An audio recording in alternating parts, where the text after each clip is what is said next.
Jenny Boyd. Jenny Boyd. Now, because I made this happen, I know you're such a Beatle fan. You got to control yourself. Don't ask the generic questions. No generic questions. Then I have Dr. John Gray wants to talk to you again, and the lovely Susan Shumsky. She's coming on as well. Now, what they all have in common, you ask? I'm glad you asked. Maharishi. At different times, they all were with the Maharishi. I'm honored to have you here. Thank you for joining us today. Well, thank you for asking me. And hi, Corey. Nice to meet you. Jennifer. Juniper. Bam. It's coffee talk with the Tika. Nothing rhymes with that but chicken tikka. We name drop here with Stephen and all his friends. Jennifer, the author of Jennifer Juniper. Jenny Boyd, right here. Please welcome her to Coffee Talk with Adika Live. Welcome to the show. Jen, so your book, first of all, let's put it up here for everybody in the audience to see this. Jennifer Juniper, A Journey Beyond the Muse. I want to go back to the swinging 60s. Can you tell me a little bit about that? Okay, so I think, let's see where to start. So I left school. I got headhunted by these two fashion designers, and their office was in Carnaby Street, and Carnaby Street wasn't sort of so well known, or not well known at all as it is now, and so I was their house model, and that meant that I could meet up with people in Carnaby Street. Mick and I were starting to go out together. And Patty had met George, and so we'd all go to clubs together, and there we'd go to these sort of rather exclusive clubs, and you'd see all the other musicians, like the Rolling Stones, Brian Jones, and all the different musicians of that time, and there wasn't any sense of hierarchy or not talking. Everybody was kind of cool, and that was all you had to be. And great music, because we didn't know about Motown, Tamla Motown at that time. But in these clubs, there's one like the Scotch of St. James's or the Crazy Elephant. They would have this great music from America, which we all just loved. So it was very carefree, and I think there was a real camaraderie between photographers, models, musicians. I think that was it. All would get together, and so I was a model, and then a photographic model, and Patty was a model as well. And so we'd often do some modeling for Vogue or something together, and lots of shots. And David Bailey, who's one of the big famous photographers, took their photographs. And then after a few years of that, I decided I wanted to go. I had what I call like a sort of spiritual awakening. But I thought I was the only one. Nobody talked about that kind of stuff. And so I didn't want to be a model anymore. And it just so happened, a friend of mine in San Francisco was opening her shop, and she asked if I'd go over and help her. Happened to be 1967, March 1967. And everything that I'd experienced, I saw all around me. And we didn't know about flower power or anything that was going on like that. And so I was there for 6 months, and I went to the Monterey Pop Festival. Wow. And I kept writing to Patty and George saying, you have to come over here. It's amazing. There's like this whole subculture, and everybody's very cool and nice. And then eventually they came over, but by then all the hippies, or genuine hippies, had moved out. The college kids had been told to turn on, tune in, drop out. So they all came from across America.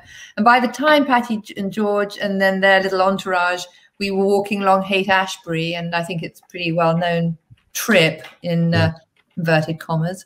And it was, there were all these kind of school kids, really, who were just begging. And then the whole thing got out of control, basically. But I think I was very lucky, and I think that I found myself in amazing places that I never knew would be looked at 50 years later, like really iconic. Yeah. When I came back with Patty and George and the other people that were with us, and that's when we met up with Maharishi, He was giving a talk, and then we all got on the train a few days later and all went to Bangor in Wales to get our meditation, get initiated to start meditating. And then from there on went to India. So there was London at its best, San Francisco at its best, and India, which was just, I fell in love with. We were just at the foothills of the Himalayas, meditating for about, I don't know, sort of 2.5 months solid. And then when we did leave, which was sort of a bit unfortunate, prematurely, and Patty, George and I went to go and hook up with Ravi Shankar in South India and went to all his concerts and hung out with him. And he was wonderful, wonderful man and always laughing. And so, yeah, it was great. And then it was almost like take another section. And that's when Mick and I got married and then I got into that whole, we were all living in a commune, really. With Mac. Jenny, when you were in India, you were witness to the Beatles' most creative period they ever had. They wrote 48 songs during those few weeks. Yeah. And so and the image in everybody's head is that they would go to lunch and then a song would come and they would play. They were just playing all around the whole place. Was it like that, or was it like did they have a specific was time? Like that. No, we had our bungalow was sort of separate from the others, and little sort of rooms around the bungalow and a flat roof. And Patty and me and Cynthia, sometimes Jane Asher, let's see, Paul, John, and George would all go on the roof of the bungalow, and we'd just sit there chatting while they were making up songs. So if John couldn't sleep, suddenly he'd start playing I Can't Sleep Last Night, or I Can't Sleep, or, so a song would come out of anything that was around, anything, like Bungalow Bill or Prudence, that everything that they wrote was what was happening right then. Everything inspired them. And so when I wrote my book, Musicians in Tune, that then later became, it's not only rock and roll, and it's a book about creativity. I mean, I couldn't have watched have been so lucky to see them creating as I did. And it was sort of every day you'd see it. It was just... It's magic. Did you realize this is history that you didn't realize it? No. If you're 19... You don't think like that, do you? You're sort of this is every day is your day and it's your world, and it's nothing unusual about sitting with the Beatles, because you look at it back now and you think well, that was amazing, but it seemed normal. Yeah. Wow. It's just awesome. It's just awesome. I gotta get my shot. Corey, pleasure. Jenny, you're still beautiful. Love you. Corey. Love you, and bye everyone.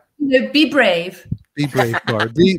Be brave. That's my wonderful co-host, and if I didn't have him on here, he'd be going crazy. So thank you for tolerating him, Jenny. It's so crazy, the history and the magic of seeing that behind the scenes is so, because there's so many YouTube channels out there. There's so many these Beatle sites, history, and everybody wants more and more of the story. People can't get enough of it these days, Were you, at the time when you went to India, so you were dating Mick Fleetwood at the time? Well, we broke up before that. We broke up before I went to San Francisco, but we'd still see each other. And I think I just needed, because we were so young, we were sort of 17, and we went out together for about a year or so, just over a year.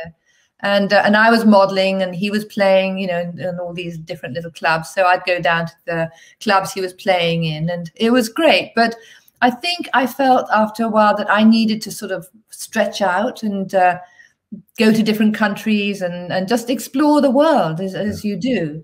Yeah. But we always stayed in touch.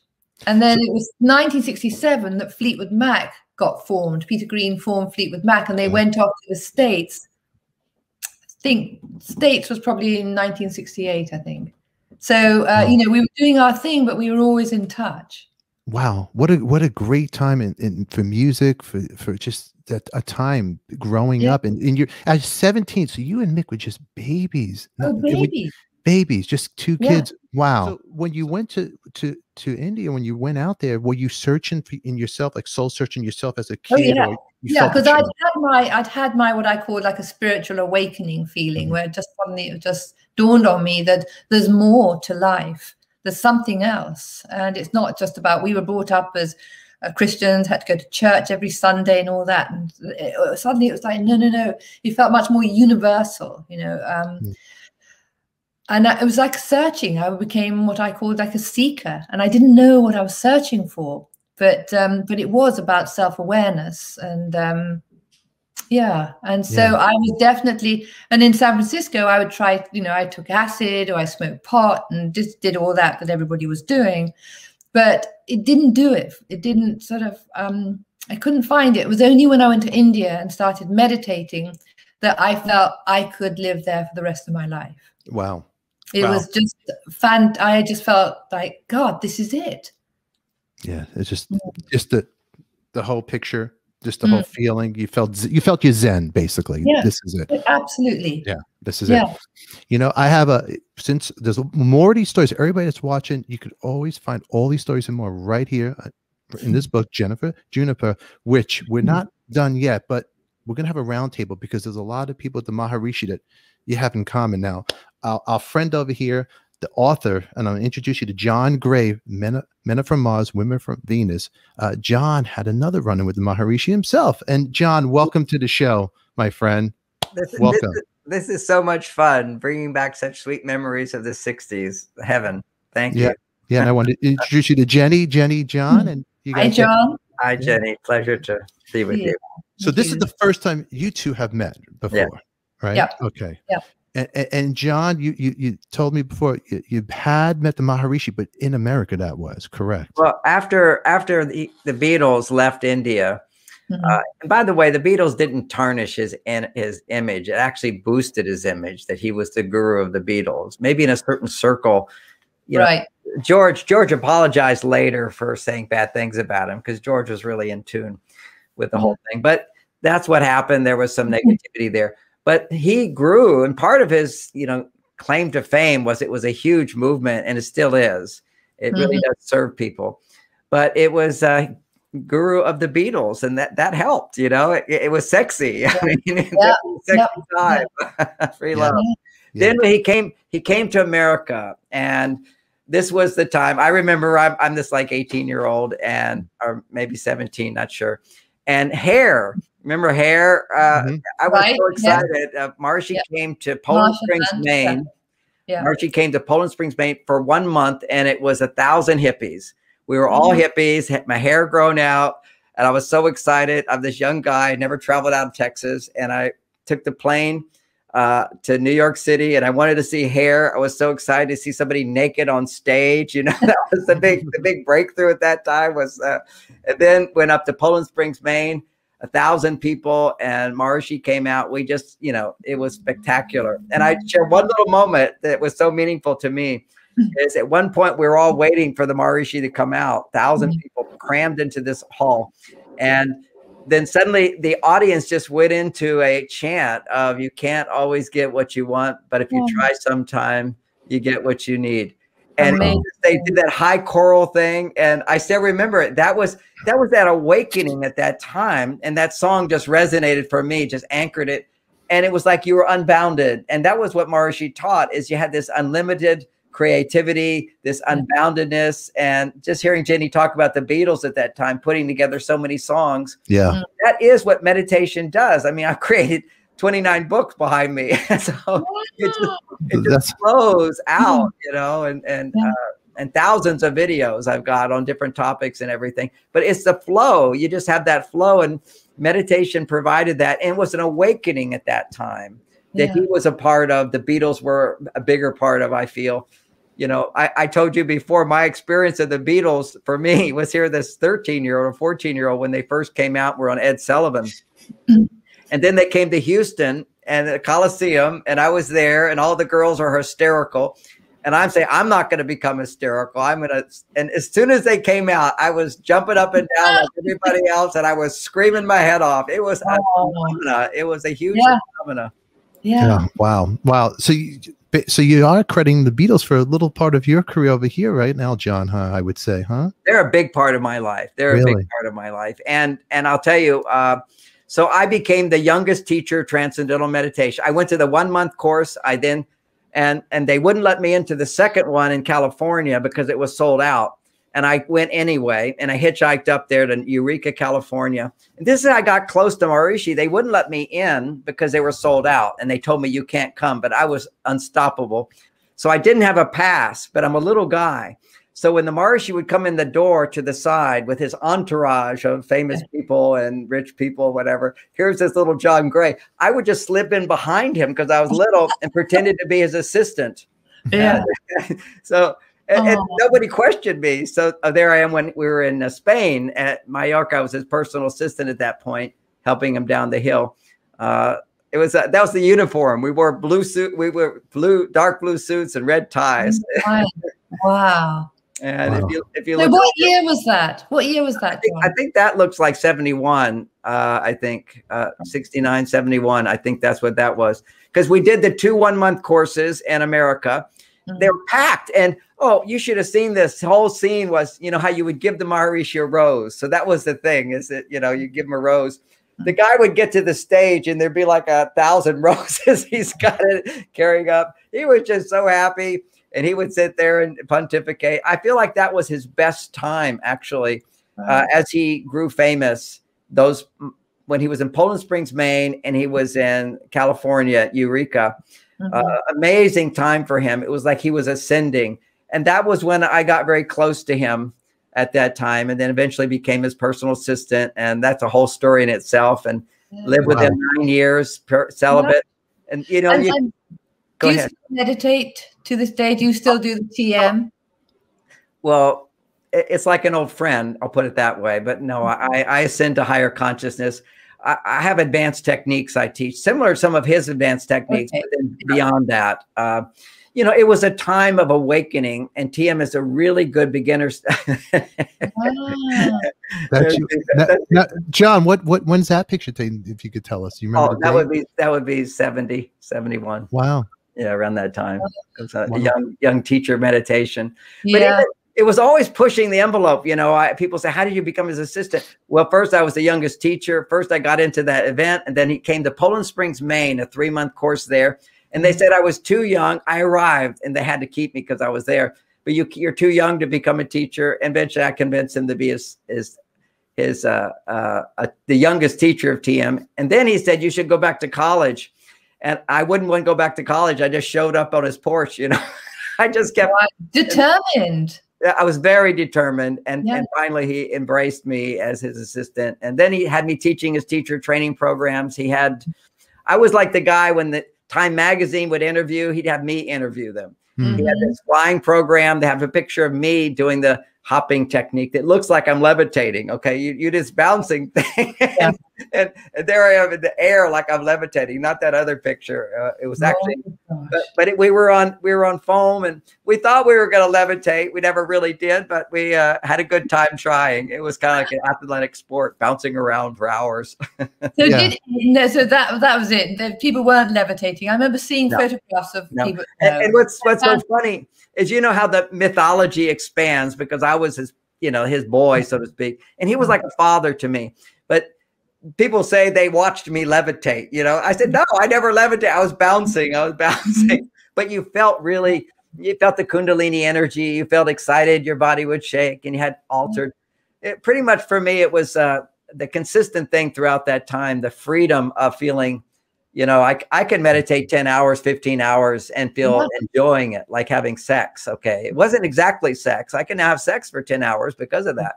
Not that I do it all the time, but when your body moves like this, the pelvis moves, the whole body moves, it allows the Kundalini energy to flow through your body. And it's a high, and you were talking about how drugs didn't do it for you. And you kind of went to spirituality. That was my path. That was what happened is after Woodstock, there was a festival in Texas where I was in a big, huge one as well. And all the rock and roll people were there. And we were high on psilocybin for 3 days and grass and the whole thing. I was so high. And then coming home was really, we kept playing that song. I can't find my way home. I think it wasn't Cream, but it was one of the guys in Cream did that. Cream, that's right. Yeah. It was Cream. Okay. So anyway, it was Can't Find My Way Home. And here I have this little white 1968 Volkswagen Bug. And I had somebody else driving. I was so down. And I was and I had friends and everything. We all live in a yellow submarine, you know, that whole thing. And I'm in the little compartment behind the Volkswagen, that little compartment behind the back seat. And I'm just curled up like in a womb state going down, down, down. And then by chance, I got in touch with a meditation class. I thought it was a samurai warrior. Somebody said there's a samurai warrior. I wanted to see that. I was into karate. And it was TM seminar. And when I heard it, it was like, this was it. I'm ready. Wow. Yeah. Wow. Yeah. I had a rather sweet little incident when we were in India. And, you know, Maharishi talks about icebergs. Yeah. And I was meditating. I was trying to do like 2 or 3 meditation, that keep on going through the night and then the next day and then the following night. So I was trying to do like a 3-day, 3-night meditation. And I think I'd been meditating all day, and then I was coming to the evening and I was sitting on the floor against my bed, and I started to have a most horrendous headache, just head pounding, sweating, feeling terrible. And I kept trying to keep meditating. And then finally I couldn't stand it any longer. So about 3 in the morning, I went out to find Maharishi. So I went over, you know, sort of, I don't know, it must have been like lit along the way, and found Maharishi. He was called for. And I told him I was feeling terrible and I was sweating and headaches. And he said, oh, you're just going through an iceberg. Go back and keep meditating. So, so I went back and sort of slumped against the bed again and carried on meditating. And then as morning came, Patty knocked on my door to see if I wanted to go and have breakfast with her. And she took one look at me and then she said, we got to call the doctor. And so the doctor came. We were miles out from anywhere. And the doctor came and he said it was tonsillitis. Kind of weird. And so I got into bed, and, you know, a few people would come and visit me. And then luckily later on that day, I still felt terrible. Another doctor happened to be in the ashram. And of course it was dysentery. And so I just remember sitting up in bed and different people would come. There was a sort of psychic woman and she came and visited. And then there was one point where John and Cynthia came in, and John had done this drawing for me. And it was a drawing of an Indian man with a turban, and he's playing a flute, and he's got a basket by his cross-legged. He's got a basket on the floor, and there's a snake coming out. And with this drawing, he'd written, by the power that's in and the power that's out, I cast your tonsil lighthouse out. Love, joy, and sin. Wow. Wow. What a great. Just sweet. It's just that thing we were talking about, being so creative. You know, whether it was a drawing or a poem or, you know, and anything would warrant it. Wow. What a great story. That's an amazing story.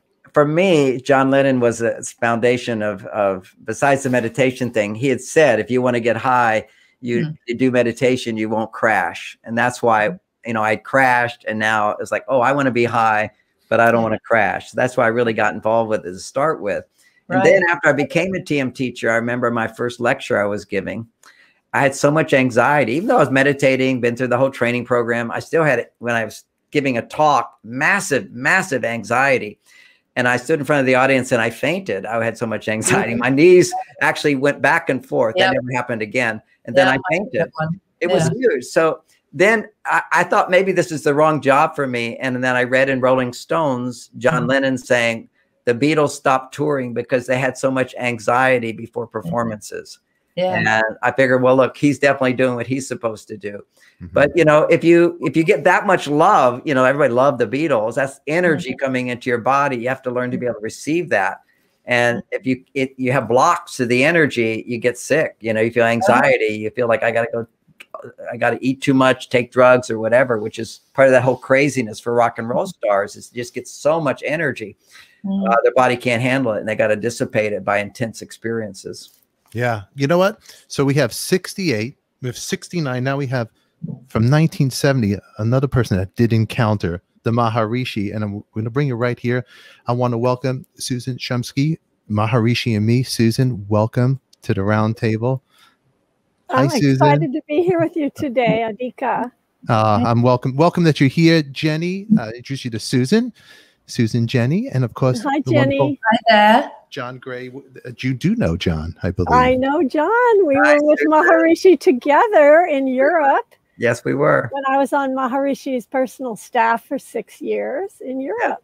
Yep. Yeah. Susan, so we have all different experience from the beginning with the Maharishi. Of course, Jenny's legendary story where she was with the Beatles, the famous photo there's right there. There's a lot of history came out of this world. And then your story, you were an assistant as well for the Maharishi, correct? I was on his staff. He had a small staff, maybe 50 people or so that were on his staff when he was teaching these giant courses in Europe. So I was one of the people on his staff. So you got to see a lot of the backstory, what's really going on with the Maharishi and the whole world over there. It was pretty crazy, yeah. It was pretty crazy. Jenny, I want to ask, so when you guys decided to leave, because I know bits and pieces of it. I never really studied the whole deep part while the Beatles left. What was the reason why you guys just picked up and left over there? Well, what happened? My take on it, and maybe different people have different takes. My take is I was renting a place, a room from Magic Alex before we went to India. And just the day before we went, John and Cynthia came to visit us because, Alex it was John that called him Magic Alex because I think John was on an acid trip and Alex just did one of those nothing boxes where the lights kind of flicker on and off. So he became called Magic Alex and they had a friendship. And I think that Alex always felt possessive of John, and he didn't really want John having Maharishi as his guru. Alex wanted him to have his own guru, to meet his own guru. And I don't know if he even had one. But anyway, we didn't. We went to India the following day, not Alex. And when Alex came to visit, it must have been 2.5 months since we'd been in the ashram for about 2.5 months. When he came to visit, I noticed he was wandering around the gardens, holding hands with this woman from America. And I thought, there's something going on. There was something looked suspicious about it. And sure enough, it was Alex who then told John, or John told George, I think, that Maharishi, this woman had said that Maharishi had been inappropriate with her and with somebody else who was another woman at the ashram. And so that story kind of got magnified. And so John and George went to see Maharishi, but they didn't ever say exactly they didn't accuse him of what they thought he was doing. They just said they were leaving the next day. And apparently when Maharishi was saying, well, why are you leaving? And John just said, well, if you're so cosmic, you should know. And that was it. And so it was just awful because I was so into it. I never really was a believer of Maharishi right at the beginning. I wasn't looking for a guru, and I had my own sort of sense of my own search, really. But as time went on, I thought, well, I guess he's okay. And I just got more into the meditation. So rather than it was the message rather than the messenger. And so it was really horrible when we all left that morning. We all walked past Maharishi, who'd been called for, who was sitting on a chair with his guy sort of holding an umbrella over his head to keep the sun off him. And he kept saying, come back, or why are you leaving? And we all had to walk past him to get to the taxis. And I felt terrible. I felt as if we'd betrayed him. But I didn't know the whole story. I just, George had woke me up and said, okay, come on, we're going to South India. And that was it. That was it. So that's it. Wow. But when I got back to England, just shortly, I didn't, without even telling George or anybody else, I heard that Maharishi was in Wales, and I got the train, went to see him. And I met up with him and he was in an office and said, I'm so sorry that all happened. And he kept saying, well, why? But I didn't know what I said. I obviously fudged it, because I wasn't going to immediately sort of start accusing him of anything. But I just went to say, I'm sorry. Yeah. Yeah. Wow. Wild story. So basically it's just one little story where somebody said something where, hey, and then it just this whatever George or John said to each other. Yeah. Alex was up to mischief, I felt. Yeah. And so whether it went on or not, who knows? But it was definitely kind of brought to the forefront once Alex came. I bet that walk felt like forever. You know, when you walked past the Maharishi and you're walking with the other Beatles and the wives and your sister, everybody's walking together, and it felt like the longest walk. Oh, you know? It felt like such a betrayal. Yeah. Yeah. Wow. And then I had this amazing, you know, speaking for myself, amazing experience, like nothing else. And then the other people walking around, the other people sitting there watching the Beatles leave, the whole, you know. I don't remember anybody else. I just remember seeing Maharishi with his assistant there. Wow. Oh, that's pretty. Magic Alex had told Charlie Lutz. Charlie Lutz was in charge of the TM organization in America. And Magic Alex told Charlie that he came to India to separate the Beatles from Maharishi. Oh, really? He admitted it. Yeah. And and Alex obviously was jealous. But there was another reason why they left. It had to do with a film deal gone south. Right. Yeah, they were going to do this exclusive film about Maharishi, a documentary about Maharishi and the TM organization and all that. And so Neil Aspinall came to India and there was a contract signed for this exclusive film. But unfortunately, Maharishi made the same deal with someone else. That's right. Four-Star Productions of Hollywood. Yeah. And Charlie Lutz arrived in India with a lawyer and a signed contract that gave exclusive rights to film the Beatle, to film Maharishi for the next 5 years. And then I think it was, I'm not sure if it was before or after the incident with the woman from America who Maharishi apparently made a pass at. But either before or after that, John Lennon opened the door to his bungalow early morning. He's bedheaded, he's bleary-eyed, and what he sees before him in the courtyard is a camera and a cameraman and a director who yells, "Action!" So John and George were absolutely livid. They refused to leave their bungalow and go to the lecture hall where cameras and lights were set up in the lecture hall. And so Maharishi made a kind of a mistake about this film. But the reality is, after the Beatles left, Maharishi became more famous than ever. I know, that's what John was saying. His organization exploded in the early 1970s. He was incredibly famous. He was on the cover of every magazine.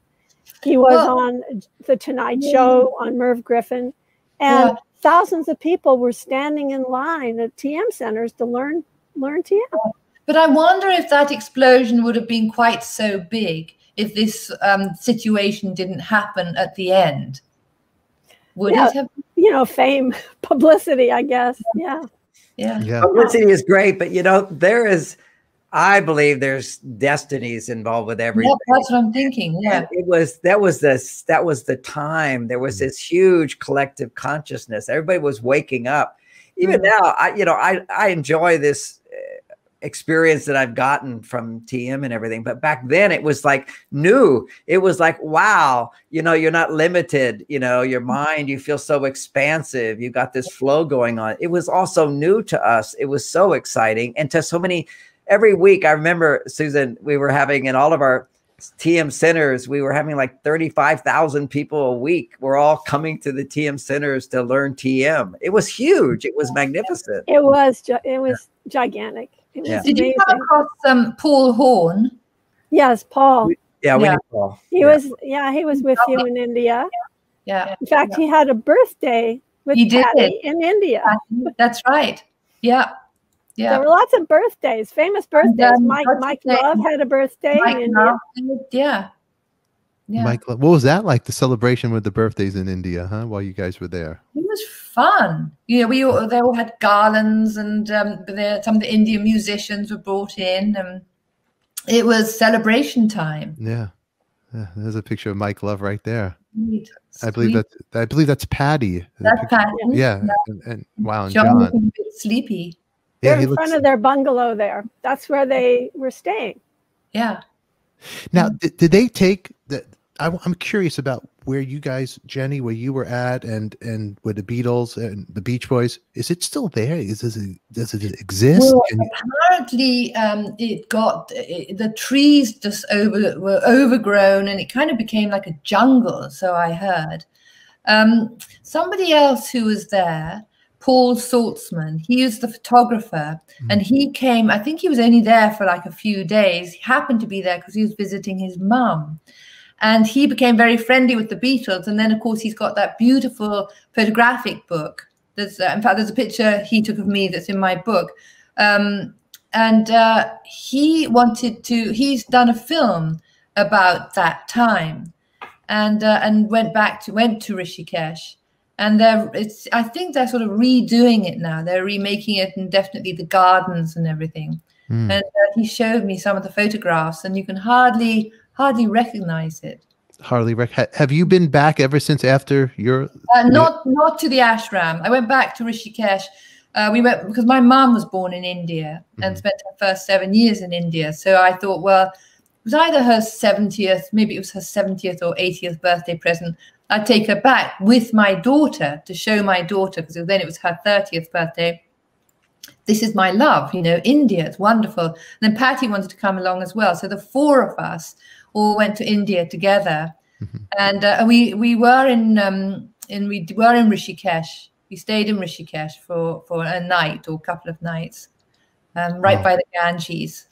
Wow! Because it's almost like now it could be like you have Graceland. It's like you have those places where people want to visit, and you never know. Because while I was doing a little research about this and getting everybody on here, and I thank you all for being here, I was looking at some pictures. I'm like, is it still there? It's definitely still there. I went back 3 times to visit Rishikesh, and we had to bribe somebody to get into the place.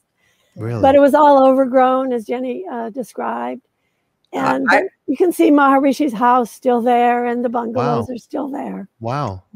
I went back at one point. I don't know what year it was, maybe 75, with Maharishi, and it was really quite overgrown, but not like it became later. But what my experience, Susan, and I'm just wondering if you had this, and Jenny, is these monkeys. They're dangerous. They're scary. They're just roaming around. These monkeys that are like a 13-year-old kid, that has massive muscles. Yeah, that's right. Because where we had breakfast, it was always outside overlooking the Ganges.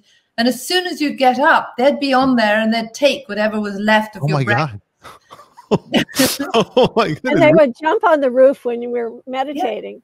They'd be jumping on the roof as you're trying to get quiet in meditation. Yeah. Oh my goodness. Here's a great question. Which Beatle did the Maharishi think was the best meditator? Well, he said that Ringo is always in meditation. He goes by feeling and heart.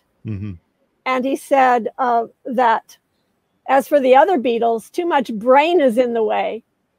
And he said of all the Beatles, George is the most advanced. And this is his last life. But John has many more lifetimes to go and must not give in to his weakness for women, or it will ruin him. Wow. Pretty interesting, huh? When did he say all this? When did Maharishi say this? This was when the Beatles were in India, and this was taken down by one of his disciples in his diary. Interesting. It is interesting. This is pretty. You see, you got now. The way Maharishi would say something like that is he would be sitting around at night, and there's he's sitting on his couch, and some of his groupies would be around him, and they would just be chatting and say, well, what about this and what about that? So it's not like he went proclaiming these things about right. He wasn't that way, but he was a real open guy. It was really fun to be in that little room with him where he would open up and share and whatever. It was fun. He was an amazing guy. Those of us who were on his staff, we loved being with Maharishi so much, simply because when you were in his presence, you could feel this energy exuding from him. It actually came from his eyes. You could feel like waves of bliss as you were sitting in his presence. So we would all compete to get into his room. Those of us who were on staff, it was an incredibly intense experience to be on his staff, because you were always trying to get in, try to get close to him all the time. And it was an incredibly powerful experience to be around him. He was an amazing, amazing human being. And it was bliss. There's this quality to bliss. He was like a bliss bunny. You go around him and you feel blissed out. I wouldn't say it was very grounded, but it was very blissed out. You know, he created this world around him, and he was happy all the time. And but more blissed was the thing. Now, Susan, here's a good question for you. Maybe you can answer this one right here.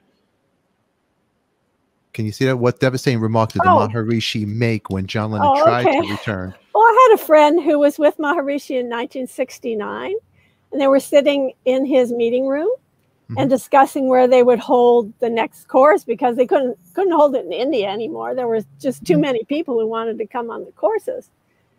So they were sitting there and discussing that, and all of a sudden his assistant came in the room and said, Maharishi, there's a telegram, important telegram. And Maharishi said, what it is? And the assistant said, there's a telegram from John Lennon. And Maharishi said, who? And the assistant said, John Lennon, Maharishi, he's in New Delhi. And Maharishi said, who?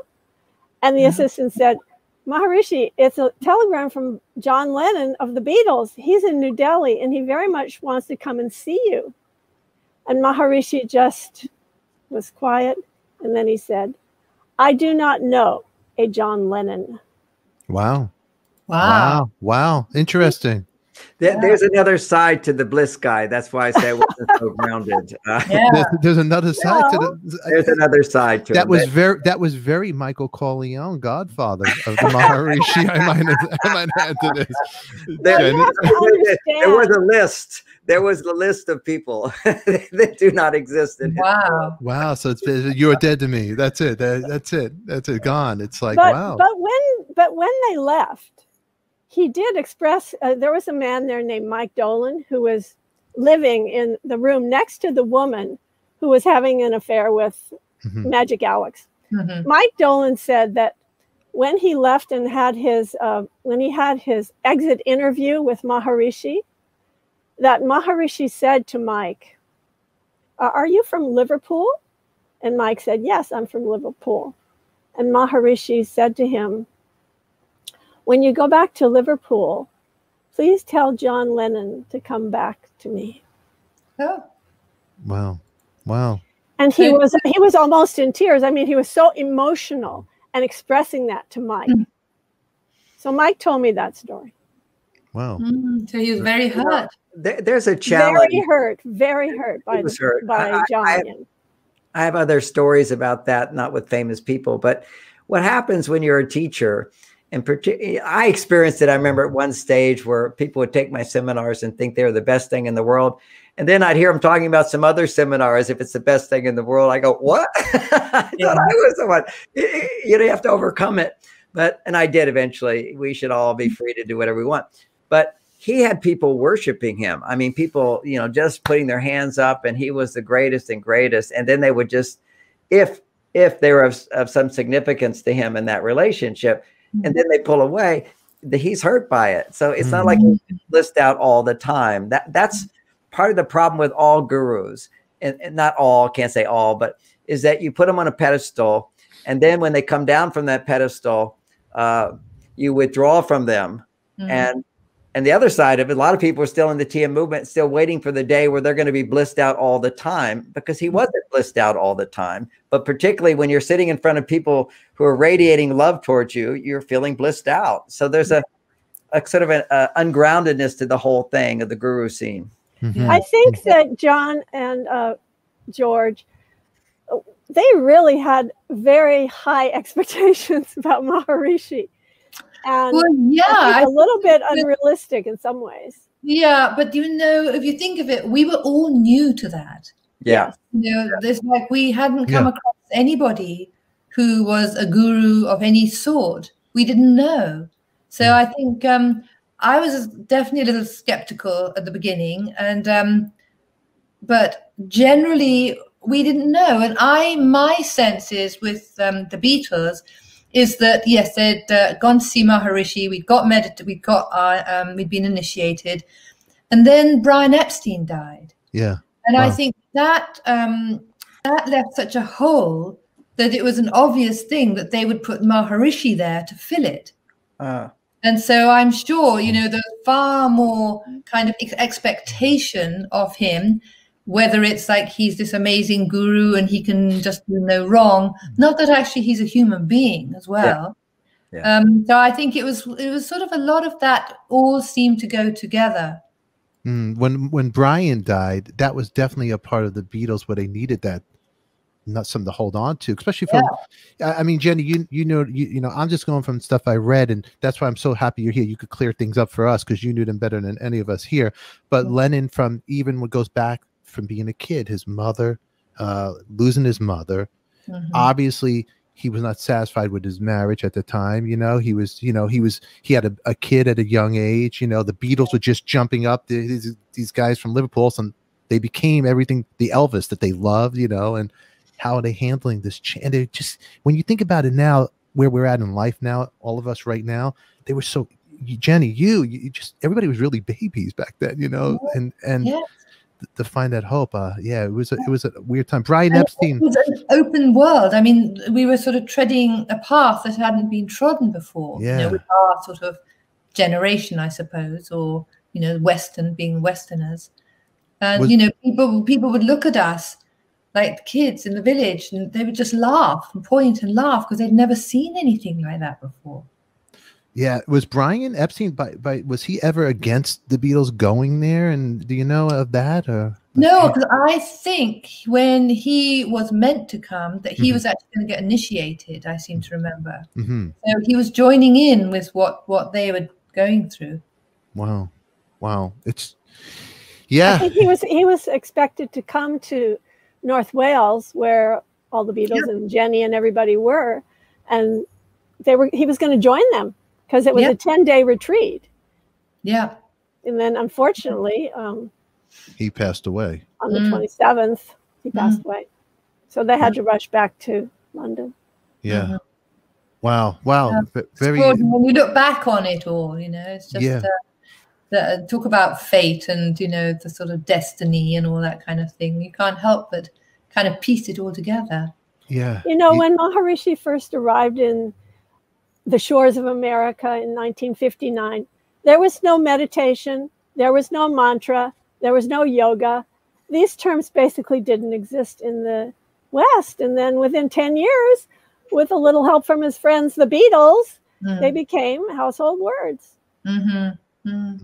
Yeah. And everybody wanted to meditate.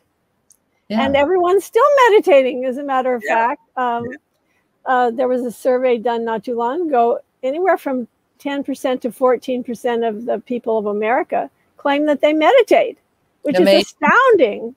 Yeah. It's wonderful to see people on airplanes where they'll sit and they'll be meditating. They're not sleeping because they'll look at their watch that their 15 minutes has passed. I think it's so cute.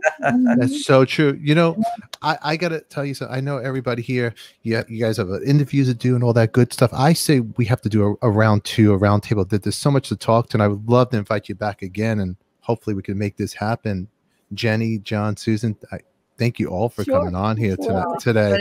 And you know, really quick, John, thank you for being here. Any shout outs? You have your new book out as well. Oh, the most recent book. You want to hold that up for everybody to see? Well, it's look at you. Look, you're like Barnes and Noble behind us. That's all my books. The latest one that's really good for relationships is Beyond Mars and Venus. Thanks for letting me mention that. And a free class for anybody that's fantastic at my website, marsvenus.com. It's right on the front page. It's called How to Get Everything You Want in Your Relationships. In parentheses, one day at a time. It takes time, but you can do it. Yeah. We could do it, huh? Okay, that's it. And Susan, I want to thank you as well. You have your books behind you as well. I have a few of them. I have 20 books, but here's a few. Wow. My latest one is Earth Energy Meditations. But the one probably people be interested in from today's interview is Maharishi and Me, Seeking Enlightenment with the Beatles Guru. I need to get that in my collection myself now. Now we got to dig deep. read it and I loved it, Susan. Such a great. Thank you. Thank you. Thank you for endorsing it. Sorry, my shelf is empty. Yeah, you know what, Jenny? Jenny, I'm going to tell you, I'm prepared for you, Jenny, because right here we have your book right here that we could have everybody. Jenny, are you signing them as well? Is there a place? Yeah, I am. But people can do that if they go to my website, which is thejennyboyd.com, and order a book, and I'll sign it. Excellent. So it's a beautifully written book. I love your book, Jenny. You're an amazing author. Great writer. Well, I have to get here. I'm going to fanboy out on all of you. I need to get a signed book from each of you, and I'll be going to your website, purchasing it, and you could write YouTube sensation. But I want to thank you guys for being here today very much. Thank you. Oh, lovely chat. And I hope we didn't. I know we did skip so much. After this interview, I'm going to be so crazy. I'm going to go. I skipped. I'm going to have to. John, I'm going to have to call you for help. You're going to have to help me fix my wig, get my life together. Everybody, we love you. I want to thank everybody for watching the show today. I'll roll the credits before we head out. Just hang out here 1 second, everybody. Thank you very much for being here, YouTube people, and we will see you all tomorrow or next week. Mwah. Bye.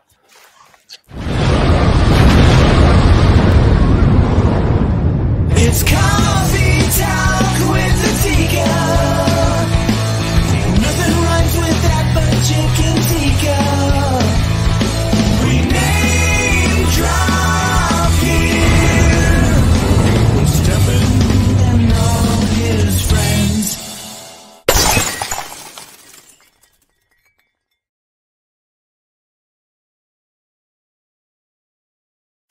And don't forget YouTube. Up there, over here, and over there.